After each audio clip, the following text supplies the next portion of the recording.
Assalamualaikum warahmatullahi wabarakatuh. Baiklah adik-adik, hari ini kita akan membahas teks kedua, yaitu teks eksplanasi.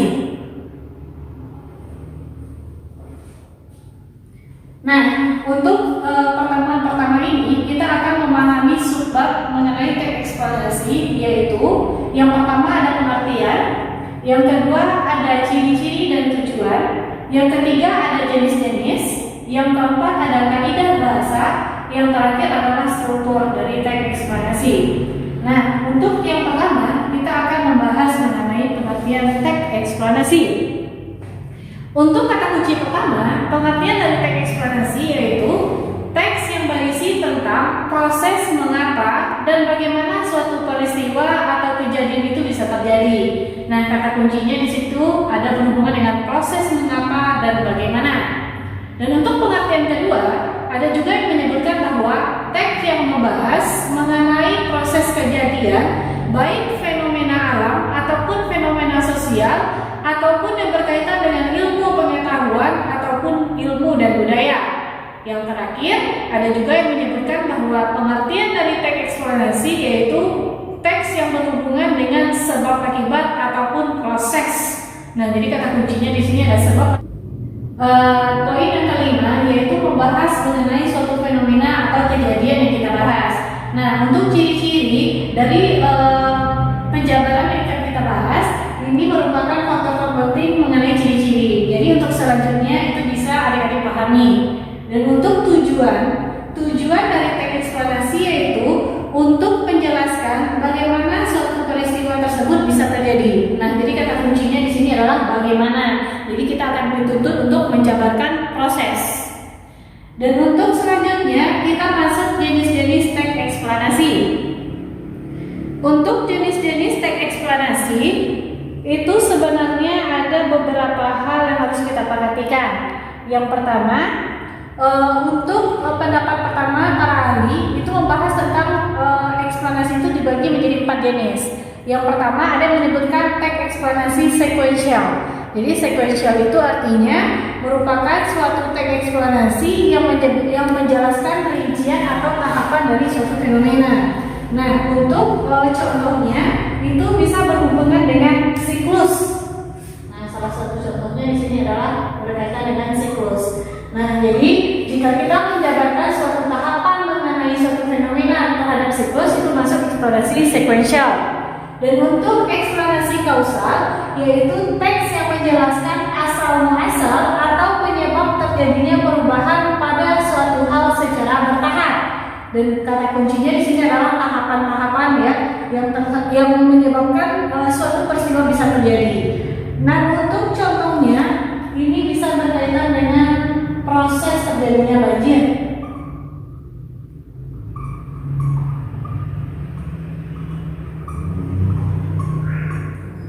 Dan banyak contoh lainnya ya. Terus contoh yang ketiga, eksplanasi teoritis yaitu teks eksplanasi yang membahas spekulasi kemungkinan yang bisa terjadi di balik suatu fenomena alam. Dan untuk eksplanasi teoritis ini khusus yang berkaitan dengan fenomena alam saja ya. Contohnya adalah letusan Gunung Merapi.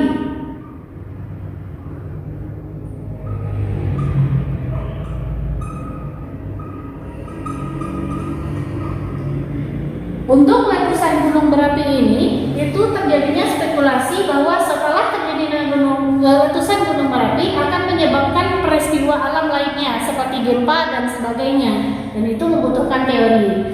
Sedangkan contoh yang keempat yaitu teks eksplanasi faktorial, yaitu menjelaskan tentang efek serta hasil dari suatu proses. Dan untuk kategori faktorial ini berkaitan dengan efek dan hasil ya sebagai kata kunci. Contohnya yaitu efek terjadinya banjir misalnya.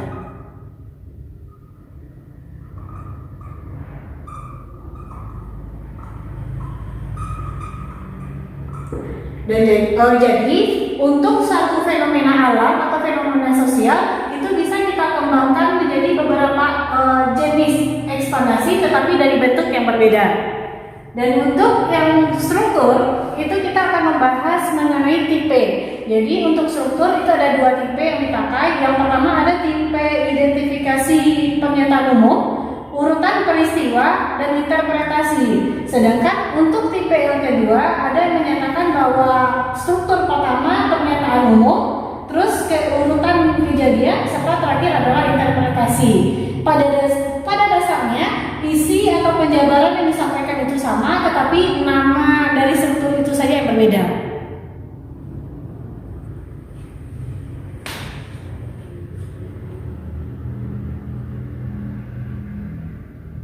Untuk poin kelima, kita masuk kaidah bahasa di dalam teks eksplorasi.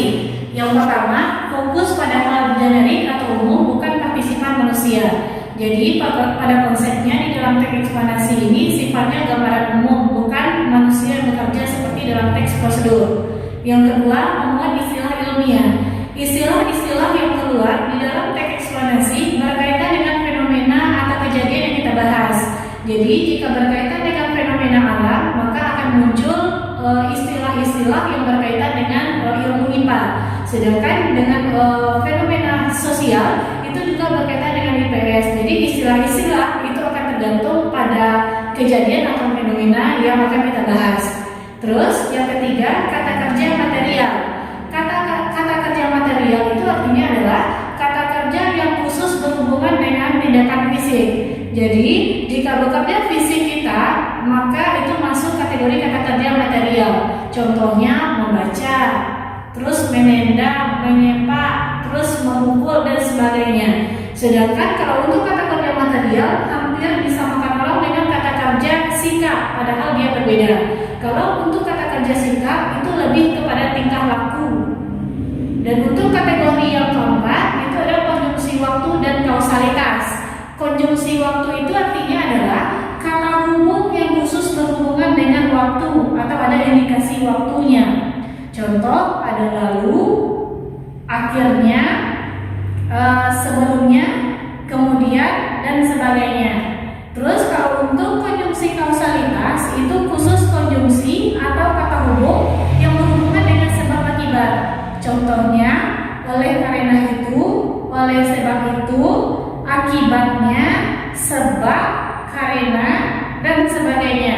Yang harus ditekankan di sini adalah kalau untuk konjungsi waktu dan kausalitas itu khusus kata hubungnya saja. Jadi berbeda dengan keterangan waktu.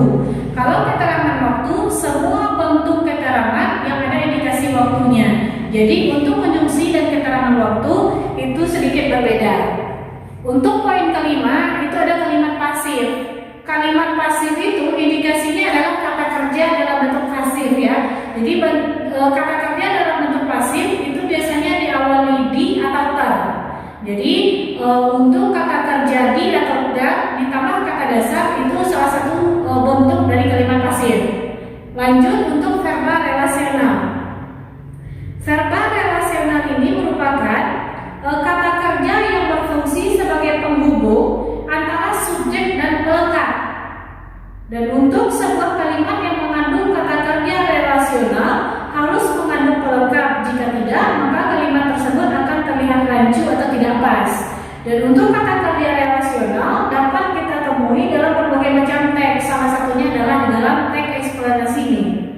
Dan untuk contohnya, misalnya Erika merupakan ketua kelas. Jadi kata kuncinya di situ adalah Erika merupakan subjek, terus merupakan kata kerja relasional, sedangkan ketua kelas merupakan pelengkap. Dan untuk poin selanjutnya, kata yang bermakna denotatif. Jadi di dalam teks eksplorasi karena dia merupakan suatu bentuk fakta, maka kita harus menggunakan makna denotatif dan tidak boleh menggunakan konotatif pada umumnya. Dan terakhir menggunakan kata benda yang merujuk fenomena, bukan kata ganti pencerita. Karena di dalam teks eksplorasi balik lagi dia membahas pernyataan yang berupa umum. Jadi bukan merupakan orang sebagai pencerita di dalamnya. Nah, untuk pertemuan pertama ini hanya itu yang bisa saya sampaikan. Dan untuk pola pengembangan dan perbedaan teks eksplorasi dengan teks lainnya dan rincian penjabaran lainnya akan kita bahas minggu depan. Baik, kita tutup. Assalamualaikum warahmatullahi wabarakatuh.